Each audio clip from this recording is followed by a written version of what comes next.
Master minds commerce చదవాలనుకునే 10th inter విద్యార్థుల తొలి ఎంపిక. కూతురు కదా నువ్వు ఫ్యామిలీకి? ఎస్, ఓన్లీ చైల్డ్, సింహం సింగిల్. యా. అయితే ఇక్కడ ఎవరెవరు ఉంటున్నారు హైదరాబాద్లో? సోలోగా ఫ్యామిలీ. ఎందుకు ఫ్యామిలీతో ఉండడం నీకు ఎప్పుడు ఇష్టం ఉండదని విన్నా? ఎందుకు ఇష్టం ఉండదా? ఎవరు చెప్పారు? విన్నా. ఎంత సుఖం ఉంటుంది తెలుసా ఫ్యామిలీతో ఉంటే. మా నాన్న ఇక్కడ రమ్మను హాస్పిటల్ మూసుకొని, వాడు రాజమండ్రిలో సుఖంగా ఉన్నాడు. వాడా? ఆయన డిస్టర్బ్ చేయడం ఇష్టం ఉండదు. వాడికంటూ ఒక రొటీన్ ఉంది, శుభ్రంగా సర్జరీలు చేసుకుంటున్నాడు. అండ్ వాడికంటూ ఫ్రెండ్స్ ఉంటారు, ఇమీడియట్గా ఇలా చిటికెత్తి వచ్చేవాళ్ళు ఉంటారు. వాడి లైఫ్ని డిస్టర్బ్ చేసి ఆడిని ఇక్కడ తీసుకొచ్చి ఆడికి బోరు కొట్టి ఆడు నన్ను దొబ్బి ఇవన్నీ ఎందుకు చెప్పు? వాడి లైఫ్ వాడు స్మూత్గా లీడ్ చేస్తున్నాడు, చేయనివ్వాలి. నేనే షోలు పెట్టుకొని రాజమండ్రి చుట్టుపక్కల, even if it's Vizag or Kakinada, Vijayawada, ఈ రేడార్లో ఉన్న షోస్ అన్నీ నేను రాజమండ్రి నుంచి ఆపరేట్ చేస్తాను. ఈవెన్ ఇఫ్ ఇట్స్ 2-3 డేస్ గ్యాప్లో ఉన్నా సరే, ఆ 2-3 డేస్ ఇంట్లో డాడీతో స్పెండ్ చేస్తా. అట్లా వాడిని డిస్టర్బ్ చేయకుండా, వాడు రొటీన్ డిస్టర్బ్ అవ్వకుండా. మొన్న రాజమండ్రి నుంచి హైదరాబాద్ వచ్చినప్పుడు డ్రైవర్ని కంపెనీ తెచ్చుకున్నాను, ఎందుకంటే ఒంట్లో బాగాలేదు కాబట్టి. అయితే వస్తూ అది తినేటప్పుడు మాట్లాడుతుంటే, సర్జరీ అయిపోయిందా అన్న, ఎంతసేపు పట్టింది అంటే 3 గంటలు కాదు 4 గంటలు పట్టింది అంటే, డాడీది సర్జరీ 4 గంటలు పట్టిందంట. అంటే ఆయనకి అదొక రకమైన ఎక్స్ప్రెషన్ పెట్టాడు, కాన్స్టిపేషన్ లైక్ ఎక్స్ప్రెషన్ పెట్టాడు డ్రైవరు. ఏందా అనుకుంటే, ఏం బ్రెయిన్ సర్జరీ అంటున్నారు, 4 గంటలు పట్టింది అంటున్నారు, మరి అయినా మీరు హైదరాబాద్ వచ్చేస్తున్నారు ఏంటండి నాన్నగారి కంటే? అయ్యా, మా నాన్నగారు డాక్టరు, సర్జరీ చేసేటోడు, చేయించుకునేవాడు కాదు. నేనంత హార్ట్లెస్ కాదు. అంటే నీ ఉద్దేశంలో మా నాన్న అక్కడ 4 గంటలు బ్రెయిన్ సర్జరీ చేయించుకుంటే ఇలా నీతో జోకులు వేస్తూ చిలిపిగా కార్లో వస్తాను అనుకున్నావా? జరిగిందా? అయ్యా, మా నాన్న డాక్టరు, పేషెంట్ కాదు. హాస్పిటల్లో డాక్టర్లు కూడా ఉంటారు, నర్సులు కూడా ఉంటారు, కాంపౌండర్లు కూడా ఉంటారు. నాకు కింద నుంచి ఒకటి కొడుతుంది, ఒకటి కొడుతుందా? ఇలా అనుకుంటున్నా, అడిగే కాదు. ఏంటి గడ్డం మీసం? పీసీఓడి అప్పుడు వచ్చింది డార్లింగ్. దట్ ఈస్ కరెక్ట్గా ఈ షూటింగ్స్ ఆ టైంలోనే నాకు పీసీఓడి వచ్చింది. పీసీఓడి వచ్చేసరికి హెయిర్ గ్రోత్ వస్తుంది. జప్పని షూటింగ్ అంటే నాకు అదంతా తెలీదు యాక్చువల్లీ. ఫేషియల్ హెయిర్ మామూలుగా చాలామంది లేడీస్ కూడా థ్రెడ్డింగ్లు చేయించుకుంటారు. వన్స్ ఇన్ 15 days అట్లాగే వెళ్ళి థ్రెడ్డింగ్స్ అది చేయించుకుంటారు మామూలుగా. అయితే చాలామంది లేడీస్కి ఒక 80% to 90% of the ladies have facial hair. కాకపోతే తిన్నుగా ఉంటుంది కొంతమందికి, కొంతమంది తిగ్గా ఉంటుంది. అది ఫేషియల్ హెయిర్ థ్రెడ్డింగ్లు ఇలాంటివన్నీ చేయించుకుంటారు. మనకి డైరెక్ట్గా షూటింగ్లు ఇలాంటివి ఉండడం వల్ల ఇలా కనిపిస్తుంది అనగానే సప్పని మన మేకప్ వీళ్ళ దగ్గర కానీ, హెయిర్ స్టైల్స్ కానీ రేజర్ ఉంటుంది, జుబ్బని ఇలా అనేసి వాళ్ళు. అసలు నా ఫస్ట్ స్టార్ట్ అయింది ఎప్పుడంటే, MBA అవ్వగానే గుండు చేయించుకున్నాను.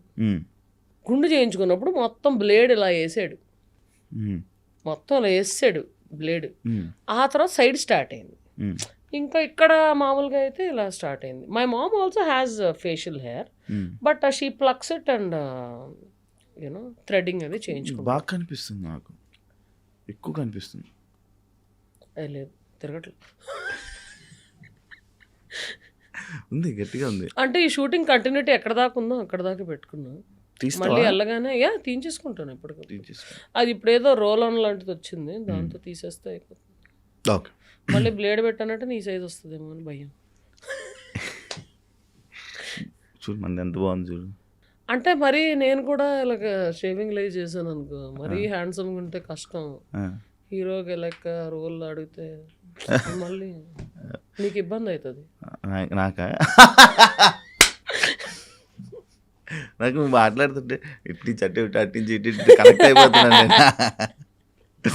అది ఎప్పుడు రాబోతున్నాయి నీ మూవీ? ఇప్పుడు చేయబోతున్నవన్నీ వచ్చేస్తాయి ఈ ఎండ్ ఆఫ్ ది ఇయర్ లోపల వచ్చేస్తాయి. ఒకటి దసరా ఉంది, పెద్ద బ్యానర్స్. పెద్ద బ్యానర్స్ 2 ఉన్నాయి, చిన్న బ్యానర్స్ 2 ఉన్నాయి. నువ్వు చేసిన సినిమా రాంది ఏదైనా ఉందా? ఆలోచించాలి. ఏం గుర్తుండవా?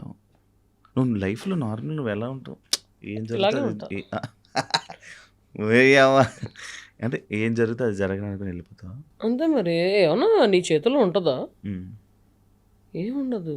ఉమ్, పొద్దున్న ఇలా లేసావంటే ఓ యువర్ అలైవ్ టుడే, ఉమ్, బతికున్నావు నువ్వు అలా. ఉమ్, సో ఇవాళ ఏం చేయాలో అని టు డూ లిస్ట్ చూసుకుంటా. నా ఫ్రెండ్స్కి చెప్పేస్తా, ఉమ్, అరే 10కి ఫోన్ చేసి నాకు ఇది రిమైండ్ చేయవా అని. మా నాన్నకు ఫోన్ చేసి చెప్పేస్తా, ఉమ్, అరే పలానా డేట్ ఇది అడిగారు ఈవెంట్ మేనేజర్, కన్ఫర్మ్ చేస్తానన్నారు, ఉమ్, ఆ డేటు నేను అడగాలి, గుర్తు చేయి నాకు అని చెప్పేస్తా.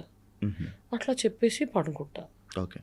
పొద్దున్న లేసేనా సరే సరే ఉమ్, ఇవన్నీ చెక్ చేసుకుంటాను. పైసలా ఇలా? పైసలు కాదురా, ఈ డేట్లు ఇవన్నీ చెక్ చేసుకుని ఓకే. ఆ రోజు ఏమన్నా ఇలా షూటింగ్లు ఇలాంటివి ఏమన్నా ఉంటే అవన్నీ ఫాలో అప్ చేసుకొని ఇది చేసుకుంటాం అంతే తప్ప. ఓకే, అంతే తప్ప. I have to do yeah. And దాని తర్వాత ఫ్యూచర్ ప్లానింగ్ ఉంటుంది.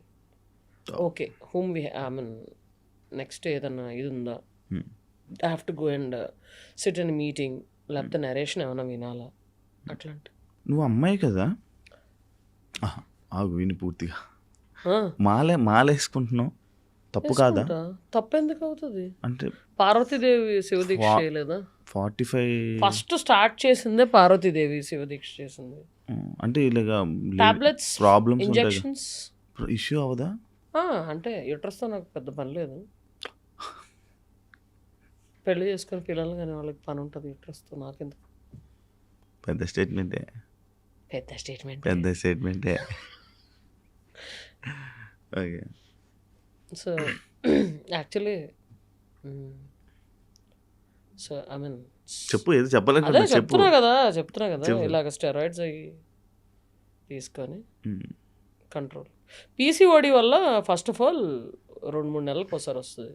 అంటే నేను నీ దాంట్లోనే మీ అభిమానులే అన్నారు ఎక్కువ స్టెరాయిడ్స్ తీసుకోక హెల్త్ ఇష్యూస్ ఎక్కువ అయ్యిందంటే నేను ఒక కామెంట్ చూసా.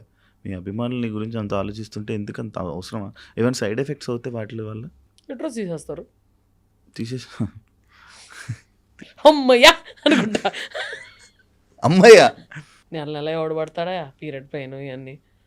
ఓకే, ఇప్పుడు ఇచ్చా క్లారిటీ. ఎర్రగా అయిపోతున్నావు పాపం. నాకు ఏం మాట్లాడ అర్థం టప్ టప్ టప్ టప్ అని తగులుతున్నాయి, నాకు షాక్. యాంకర్ శివాకి ఏం మాట్లాడాలో అర్థం కావట్లేదు first time in interview. Okay అరే నీ గురించి గట్టి గట్టి క్వశ్చన్లు అడుగుతావు ఇంటర్వ్యూల్లో, రోస్టులు చేస్తావు, ఇదేదని విన్నాను. ఇంత బుద్ధిమంతుల్లాగా అలా బ్రష్ అవుతూ బుగ్గలు ఎర్రగా అవుతూ. నీకు ఇంతకన్నా సోఫాలో కూర్చున్నప్పుడు ఏం చెప్పా? మన వై దిస్ చేంజ్? నేను ఇప్పుడు ఇంటర్వ్యూ చేస్తున్నాను చెప్పు. అంటే నువ్వు ఇలా, వేరే వాళ్ళు అలా, అంటే ఒకరు ఏ గెస్ట్తో ఎలా చేయాలో అలా చేసుకొని పోతా. అంటే వాళ్ళు చూస్తే రోస్ట్ చేయాలనిపిస్తుందా నీకు? సరదాగా. నన్ను చూస్తే రోస్ట్ చేయాలి? లేదు, నువ్వే తిరిగి నాకు ఏదో చేసావు. ఇది యాడ్లో వేసుకున్నామా? పాపం శివ రోస్టర్ ఇది అది అంటారు కదా వాళ్ళని. పాపం శివ అమాయకుడు అన్నట్టు బాగా ఇదవుతుంది. ఈ మధ్య మేము మారిపోయాను. ఎవరన్నా తిట్టారా, ఎవరన్నా కొట్టారా? లేదు, నన్ను ఎవరు కొడతారు, నన్ను ఎవరు తిడతారు. మంది నాకు అనిపించింది. దెబ్బతిన్నావా? ఆల్రెడీ దెబ్బలేదు. మిమిక్రీ